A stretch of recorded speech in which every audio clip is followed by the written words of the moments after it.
ప్రస్తుతానికి వాతావరణ పరిస్థితులు చూసుకున్నట్లయితే నిన్నటి వరకు కొనసాగుతూ ఉన్నటువంటి తీవ్ర అల్పపీడనం ఈ రోజు ఉదయం వాయుగుండంగా బలపడటం జరిగింది. ప్రస్తుతం దీని యొక్క లొకేషన్ 17.7 degrees నార్త్ లాటిట్యూడ్ మరియు 84.4 degrees ఈస్ట్ లాంగిట్యూడ్ వద్ద కేంద్రీకృతమైంది. ఇది పశ్చిమ మధ్య బంగాళాఖాతం, దాని ఆనుకున్నటువంటి వాయు బంగాళాఖాతం, అలాగే ఉత్తర ఆంధ్రప్రదేశ్ మరియు దక్షిణ ఒడిశా తీరాల వెంబడిగా కేంద్రీకృతమైంది. అయితే దీని దిశ చూసుకున్నట్లయితే ఇది పశ్చిమ వాయు దిశగా కదిలే అవకాశాలు ఎక్కువగా కనిపిస్తున్నాయి.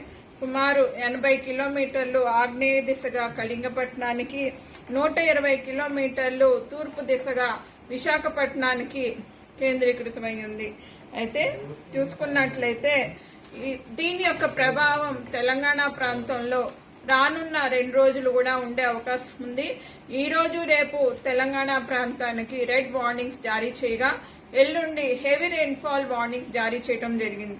ఈ రోజు తెలంగాణ రాష్ట్రంలో అనేక చోట్ల తేలికపాటి నుంచి మోస్తారు వర్షాలు, అట్లాగే కొన్ని చోట్ల భారీ అతి భారీ వర్షాలు, 1-2 చోట్ల అత్యంత భారీ వర్షాలు కూడా ఉండే అవకాశం ఉంది. ఇక్కడ జిల్లాల వారీగా చూసుకున్నట్లయితే తెలంగాణ రాష్ట్రంలో రెడ్ వార్నింగ్స్ 7 జిల్లాలకు పెద్దపల్లి, కరీంనగర్, జయశంకర్ భూపాల్పల్లి, ములుగు, భద్రాద్రి, ఈ ఖమ్మం, నల్లగొండ, సూర్యాపేట ప్రాంతాల్లోని కొన్ని చోట్ల భారీ అతి భారీ వర్షాలు, 1-2 చోట్ల అత్యంత భారీ వర్షాలు 20 సెంటీమీటర్ల పైనే ఉండే అవకాశం ఉంది. ఉత్తర జిల్లాలు, పశ్చిమ జిల్లాలు, మరికొన్ని జిల్లాల్లో భారీ నుండి అతి భారీ వర్షాలు కూడా ఉండే అవకాశం ఉంది. హైదరాబాద్ పరిసర ప్రాంతాల్లో మోస్తారు నుంచి భారీ వర్షాలు ఈ రోజు రాత్రికి కానీ రేపు ఉదయానికి కానీ ఉండే అవకాశాలు ఎక్కువగా కనిపిస్తున్నాయి.